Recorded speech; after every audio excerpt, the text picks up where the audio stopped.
ತೀವ್ರ ಕುತೂಹಲ ಕೆರಳಿಸಿದ್ದ ಕರ್ನಾಟಕ ವಿಧಾನ ಪರಿಷತ್ನ 7 ಸ್ಥಾನಗಳಿಗೆ ನಡೆದ ಚುನಾವಣೆಯಲ್ಲಿ ಕಾಂಗ್ರೆಸ್ 5 ಸ್ಥಾನ ಮತ್ತು ಬಿಜೆಪಿ 2 ಸ್ಥಾನಗಳಲ್ಲಿ ಜಯಗಳಿಸಿದೆ. ಜೆಡಿಎಸ್ ಅಭ್ಯರ್ಥಿ ಹೀನಾಯವಾಗಿ ಸೋಲು ಕಂಡಿದ್ದಾರೆ. ಇನ್ನು ಸಂಖ್ಯಾಬಲದ ಆಧಾರದ ಮೇರೆಗೆ ನೋಡುವುದಾದರೆ ಕಾಂಗ್ರೆಸ್ ನಿರೀಕ್ಷೆಗಿಂತ 1 ಹೆಚ್ಚುವರಿ ಸ್ಥಾನವನ್ನ ಪಡೆಯುವಲ್ಲಿ ಸಕ್ಸಸ್ ಆಗಿದೆ. ಒಬ್ಬ ಅಭ್ಯರ್ಥಿಯ ಗೆಲುವಿಗೆ ತಲಾ 28 ಮತಗಳ ಅಗತ್ಯವಿತ್ತು.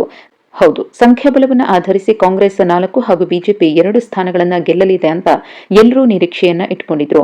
ಬಾಕಿ 1 ಸ್ಥಾನಕ್ಕೋಸ್ಕರ ಕಾಂಗ್ರೆಸ್ ಮತ್ತು ಜೆಡಿಎಸ್ ನಡುವೆ ಪೈಪೋಟಿ ಏರ್ಪಟ್ಟಿತ್ತು. ಕೊನೆಗೆ ಕಾಂಗ್ರೆಸ್ನ ಅಭ್ಯರ್ಥಿ ವಿನಯ್ ಕಾರ್ತಿಕ್ ಗೆದ್ದು ಬೀಗಿದ್ದು ಜೆಡಿಎಸ್ನ ಗೋವಿಂದರಾಜು ಹೀನಾಯವಾಗಿ ಸೋಲು ಕಂಡಿದ್ದಾರೆ. ಇನ್ನು ವಿಧಾನ ಪರಿಷತ್ಗೆ ಯಾರೆಲ್ಲ ಆಯ್ಕೆ ಆಗಿದ್ದಾರೆ ಅನ್ನೋದನ್ನು ನೋಡೋದಾದ್ರೆ ಕಾಂಗ್ರೆಸ್ನಿಂದ ಬಿಕೆ ಹರಿಪ್ರಸಾದ್, ತಿಪ್ಪಣ್ಣಪ್ಪ ಕಾಮಕನೂರ್, ಪಿವಿ ಮೋಹನ್, ವಿನಯ್ ಕಾರ್ತಿಕ್, ಶಿವಣ್ಣ ಮಳವಳ್ಳಿ ಸೇರಿ 5 ಮಂದಿ ಗೆದ್ದಿದ್ದು ಪರಿಷತ್ಗೆ ಆಯ್ಕೆಯಾಗಿದ್ದಾರೆ. ಇನ್ನು ಬಿಜೆಪಿಯಿಂದ ರಘು ಕೌಟಿಲ್ಯ ಮತ್ತು ಲಿಂಗರಾಜ್ ಪಾಟೀಲ್ ಗೆದ್ದು ಬೀಗಿದ್ದಾರೆ. ಇಲ್ಲಿ ಅಚ್ಚರಿ ಸಂಗತಿ ಏನಪ್ಪಾ ಅಂದ್ರೆ ಜೆಡಿಎಸ್ ಮತ್ತು ಬಿಜೆಪಿಯ ಮತಗಳು ಕೂಡ ಆಡಳಿತಾರೂಢ ಕಾಂಗ್ರೆಸ್ ಪಕ್ಷದ ಪಾಲಾಗಿವೆ. ಹೀಗಾಗಿಯೇ 4 ಅಭ್ಯರ್ಥಿಗಳನ್ನ ಗೆಲ್ಲಿಸಿಕೊಳ್ಳುವ ಸಾಮರ್ಥ್ಯವಿದ್ದ ಕಾಂಗ್ರೆಸ್ ತನ್ನ 5ನೇ ಅಭ್ಯರ್ಥಿಯಾಗಿ ಕಣಕ್ಕಿಳಿಸಿದ್ದ ವಿನಯ್ ಕಾರ್ತಿಕ್ ಅವರನ್ನು ಕೂಡ ಇಲ್ಲಿ ಗೆಲ್ಲಿಸಿಕೊಂಡಿದೆ. ಆದರೆ ಬಿಜೆಪಿ ಅಭ್ಯರ್ಥಿಗಳಿಗೆ ಕಡಿಮೆ ಮತ ಬಿದ್ದಿದ್ದು ಅಡ್ಡ ಮತದಾನದ ಮೂಲಕ ಆ ಮತಗಳು ಕಾಂಗ್ರೆಸ್ ಪಾಲಾಗಿವೆ. ಇನ್ನು ಜೆಡಿಎಸ್ನ ಬಳಿ ಕೇವಲ 18 ಸದಸ್ಯರಿದ್ರು.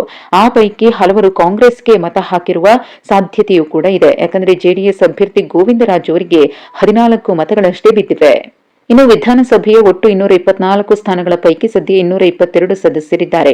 ಮಾಜಿ ಸಚಿವ ಡಿ ಸುಧಾಕರ್ ಅವರ ನಿಧನ ಮತ್ತು ಕಾಂಗ್ರೆಸ್ನ ವಿನಯ್ ಕುಲಕರ್ಣಿ ಅವರ ಅನರ್ಹತೆಯಿಂದ 2 ಸ್ಥಾನಗಳು ತೆರವಾಗಿದ್ವು. ಅಭ್ಯರ್ಥಿಯ ಗೆಲುವಿಗೆ ಮೊದಲ ಪ್ರಾಶಸ್ತ್ಯದ ಅಡಿ 28 ಮತಗಳ ಅಗತ್ಯವಿತ್ತು.